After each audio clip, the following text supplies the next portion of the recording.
Sledeča oddaja je bila posneta s pomočjo prijateljev in sodelavcev misionarske skupine Joyce Meyer. Vse, kar se ne ujema z Božjo besedo, je satanova laž. Pa naj pride od vlade, od oseb ali pa pride od vašega prijatelja. Če se ne ujema z Božjo besedo, sploh ni resnično.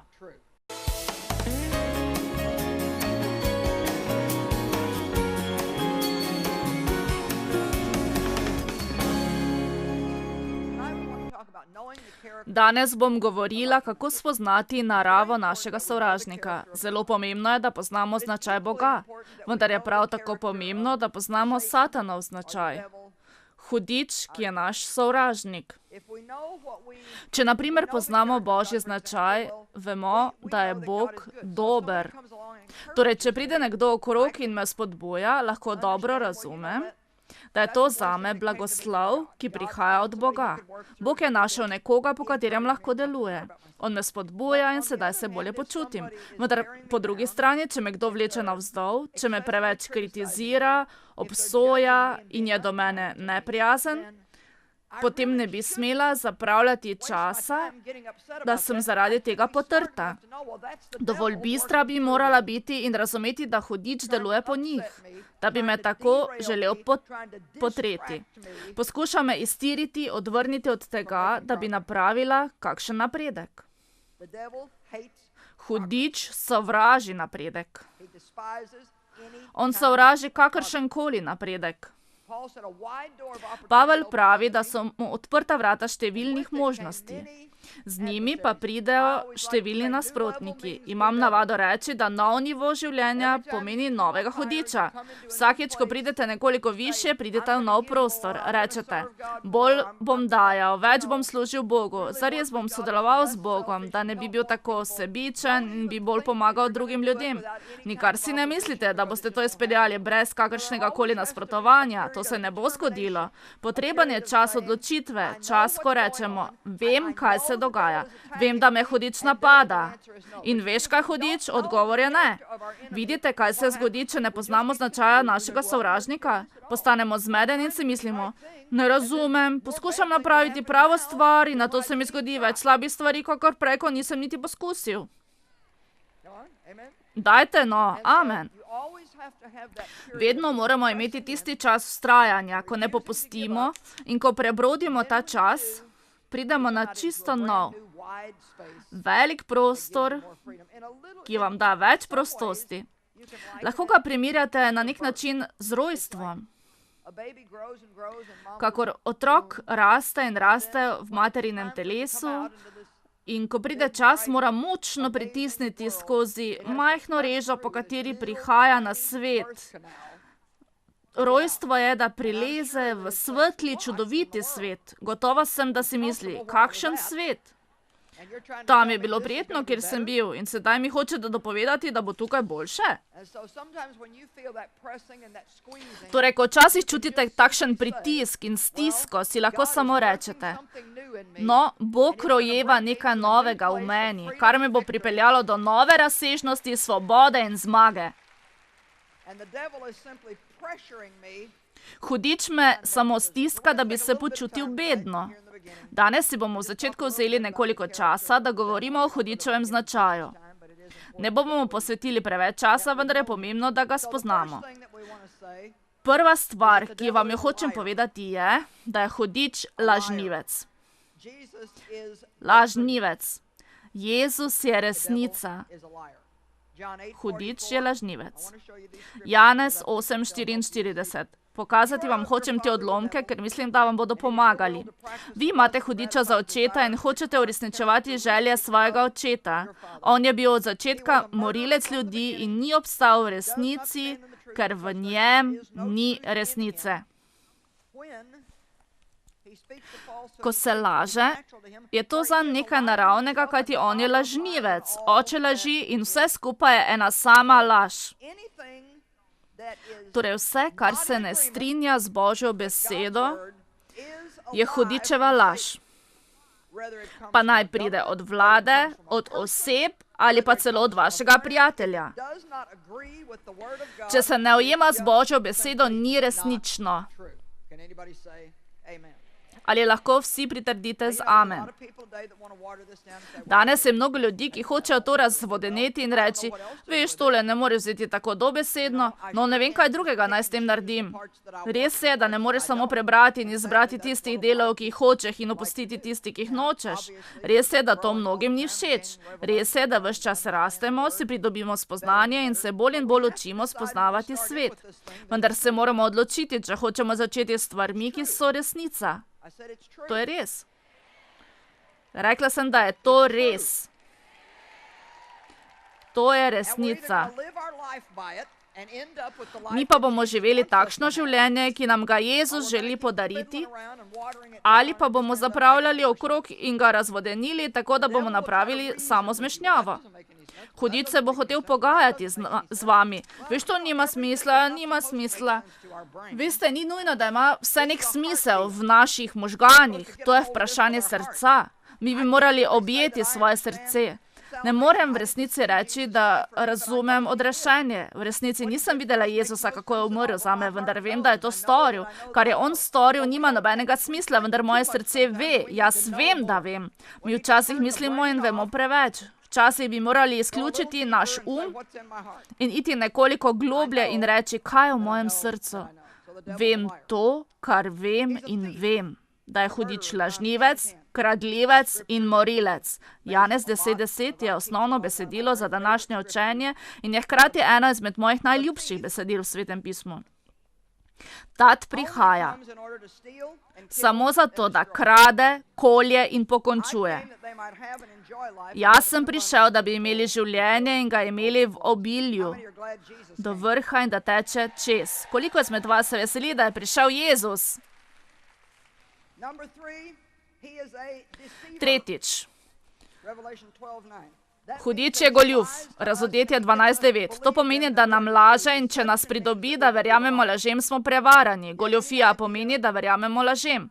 Ali se sploh zavedate, koliko lažem verjamete prav sedaj? Ali bi jim lahko verjeli? Zaradi tega je Božja beseda tako pomembna, kajti vsakič, ko jo slišite, je priložnost, da razkrijete laž v našem življenju. Moj oče me je seksualno zlorabljal vrsto let in sem vedno mislila, da bom imela zaradi tega povprečno, drugorazredno življenje, da bom uničena in se bom morala zadovoljiti z nečim slabšim in da ne bom nikoli mogla pridobiti najboljšega, kar lahko imam. Temu sem verjela, ker mi hudič tako skozi govoril, dokler nisem prišla sem in našla resnice.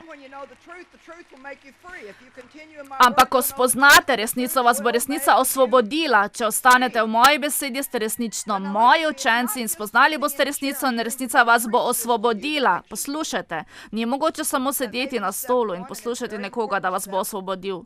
To je prvi korak, ki je zelo pomemben. Vendar vi morate poslušati, premišljevati o tem, meditirati in sprejeti vase. Naučite se morate verovati to. Naučite se morate izgovarjati, moliti in stopiti ven iz tega ter najti, da deluje v vašem življenju. Veste, naprimer, malo prej smo prejeli neko ponudbo. Ko premišljujete o dajanju, o razdajanju, veste, darovanje ni človeška zamisel, to je Božja zamisel. Mislim, on bi si lahko izbral kakršenkoli način, da bi podprl razširjanje svojega dela, vendar pravi, hočem, da ljudje dajajo. Nekaj je v dajanju, ki kar gre preko naših glav, preko našega razuma. Vendar pa Bog pravi v Malakijo, preizkusi me. Daj no, pridi ven in me preizkusi, poskušaj dajati in boš videl, če ne bom odprl nebeških vrat in zapornic in ti naklonil takšnih blagoslovov, da ne boš mogel izmiriti. Moramo stopiti v svet in poskusiti dajati. Ne moremo samo govoriti o teoriji. Nekateri izmed vas morate stopiti ven iz vašega razuma. Mnogo ljudi, ki ne uspejo prijeti Kristusa, so preveč modri, sami zase. No, to pa nima dobenega smisla. To nima dobenega smisla. Naj vam povem, kaj nima dobenega smisla, da živim na način, kot sem živela predno sem spoznala Kristusa. To nima dobenega smisla. To je smiselno. Razodetje 12:9 nas uči, da je on zapeljivec. Veliki zmaj, stara kača, ki se imenuje Hudič in Satan in zapeljuje vesoljni svet. Vem, da ne maramo govoriti o Hudiču in Satanu in nažalost se zdi, dlje ko obstaja cerkev, manj ljudi hoče o tem govoriti. Resnica je, da sem leta in leta hodila v cerkev in nisem nikoli slišala dobre pridige o Hudiču.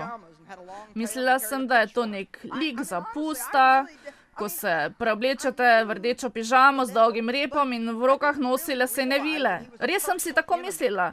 Vedela sem sicer za Hudiča, vendar se nikoli nisem zavedala, da je on moj oseben sovražnik in da je tam zunaj, da uniči moje življenje. Zavedati se moramo, da je Hudič živ na tem planetu Zemlja in da je njegov cilj naša beda, opustošenje, naše uničenje in da ne bi nič napredovali. Vendar imam danes zares dobro novico za vas.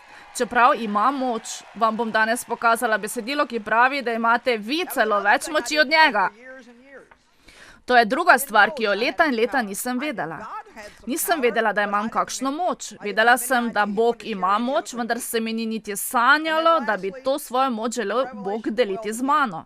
Nazadnje v Razodetju 12 najdemo, da je on obtoževalec naših bratov. Svetopismo pravi, da jih je dan in noč obtoževal pred našim Bogom. Dan in noč jih je obtoževal. Neverjetno. Tožnik naših bratov. Obtoževati, kot tega nisi prav storil, nisi dovolj napravil, nisi dovolj dolgo molil, nisi bral tega, kar je napisano, ne zapomni si tega, ti nisi prijeten, nisi dober, nisi to, nisi ono, sredi noči se lahko stanete in greste na stranišče, vendar predno boste prišli nazaj, vas bo Hudič spomnil 5 stvari, ki ste jih storili in vam nič ne koristijo. Dajte no. To je nekaj, česar se moramo otresti, da bomo začeli duhovno rasti.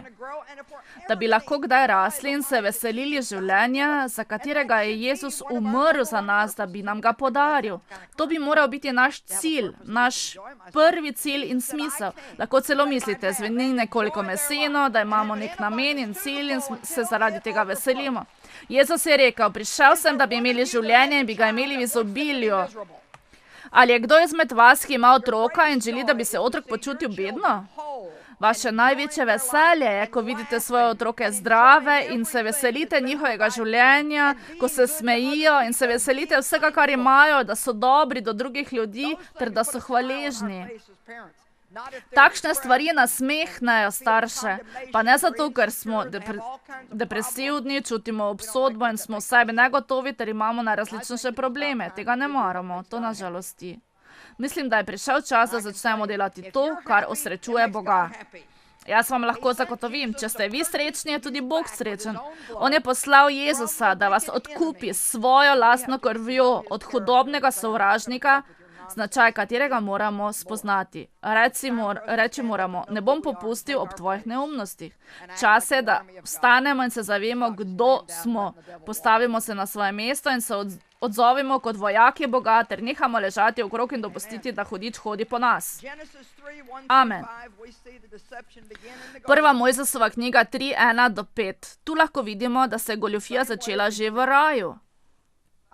Isti način, kakor je Hudič delal z Evo, mislim, da še vedno dela danes. Mislim, da se lahko nekaj naučimo iz tega. Prva Mojzesova knjiga, 3. poglavje, 1-5 vrstica. Kača pa je bila bolj prekanjena, kakor vse živali na polju, ki jih je ustvaril Gospod Bog. Rekla je ženi. Ni izrekla neposredne laži, ampak jo je preoblikovala s polresnico. Rekla je ženi. Ali je Bog res rekel, da ne smeta jesti z nobenega drevesa v vrtu? Kar je hotela storiti, je, da jo spodbudila k razmišljanju. Zakaj bi Bog to rekel? Zagotovo tega ni rekel. Zagotovo tega ni mislil, ker nima nobenega smisla. Veste, kaj je hotela napraviti? Poslušajte in boste slišali. In žena je rekla kači. Vidite, ne morete se pričkati s hudičem. In žena je rekla kači, od sadu drevja v vrtu lahko jeva, le z drevesa sredi vrta je rekel Bog, ne jejta sadu, tudi dotikajta se ga ne. Sedaj želim, da ste pozorni glede tega, kar hoče povedati kača.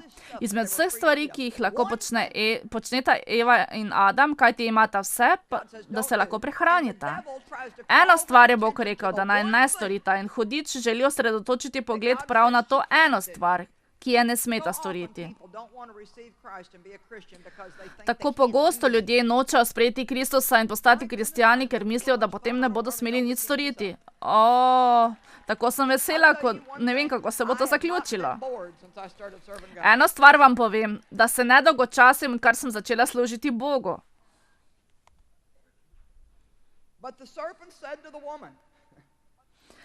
Kača pa je rekla ženi, nikakor ne bosta umrla. V resnici Bog ve, da bi se vama tisti dan, ko bi jedla z drevesa spoznanja dobrega in hudega, odprle oči in bi postala kakor Bog. Poznala bi dobro in hudo. Spoznala bi razliko med blagoslovom in prekletstvom. To, na kar jo napeljuje, je: Eva, Bog vaju omejuje.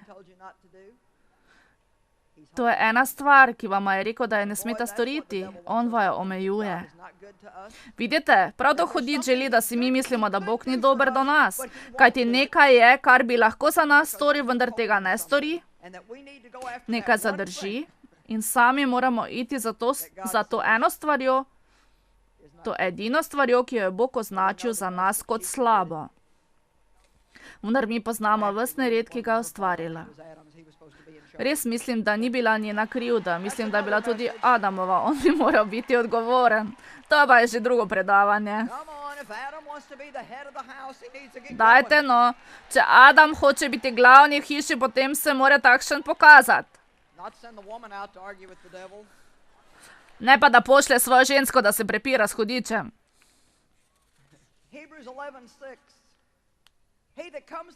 Hebrejcem 11:6. Kdor namreč prihaja k Bogu, mora verovati, da je in da je tistim, ki ga iščejo, plačnik. On je dober. To je tako pomembno. Verovati morate, če zares marljivo služite Bogu, da je on dober plačnik. On ne prinese samo plačila. On nagrajuje.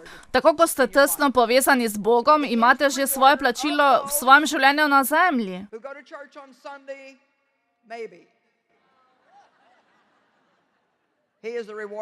On je plačnik teh, ki ga marljivo iščejo. O, da, marljivo iščejo. Dajte no. Če marljivo služite Bogu, boste poplačani. Hudič noče, da ste marljivi. On želi, da popustite, odnehate, obupate in se nikoli ne veselite svojega življenja. Vendar vam hočem povedati, da vam ni potrebno odnehati in vam ni treba popustiti, kajti Bog je plačnik za te, ki ga marljivo iščejo. Tudi če je pot večkrat naporna, se lahko veselite vsakega posameznega trenutka, pa čeprav je težek. Mislim, da je čas, da začnemo tako ravnati. Koliko izmed vas se strinja z mano? Recite amen. Luka 10:19 vrstica. Ne bi smeli biti tako veseli. Še posebej ne v cerkvi. No, ko govorimo o temi avtoritete, je hudič zelo močen. On ima avtoriteto, vendar mu mi sami dajemo moč, ko verjamemo njegovim lažem. Naj ponovim. On ima avtoriteto, vendar mu mi sami dajemo moč, ko mu verjamemo, ko verjamemo njegovim lažem. Več resnice poznate, bolj zaleputnete vrata pred hudičevim obličjem. Lažje lahko rečete, ti si lažnivec. Jaz vem, da mene Bog ne omejuje. Jaz vem, da je Bog dober in vem, če je pravi čas, da imam nekaj v svojem življenju, mi bo to tudi dal. Če pa tega nimam, je to zato, ker to še ni pravi čas zame, ali pa ni prava stvar, ali pa ni pravi čas in ti me ne boš postavil nasproti Bogu. Sploh ne. Najbolje je, da se naučite, kako odgovarjati hudiču. Eva se je z njim pogovarjala. Včasih boste čutili, da bi uživali ob miselnem pogovoru. Je bojno polje. Tukaj se hudič poskuša usidrati z dokazovanjem. Glejte, v pomenu, da pozorno pogledate. Glejte, dal sem vam oblast. On ne reče, dal vam bom, mogoče boste nekoč prejeli oblast, upam, da boste. Ampak pravijo, dal sem vam oblast. Ko pravi, da nam da moč, je samo ena stvar, ki manjka in to je, da mi sprejmemo. Da verujemo in sprejmemo. Glejte, dal sem vam oblast.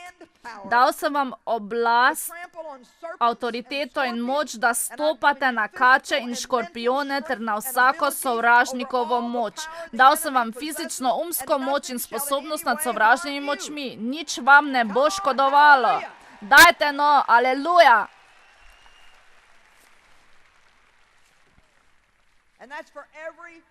To je za vsakega izmed nas.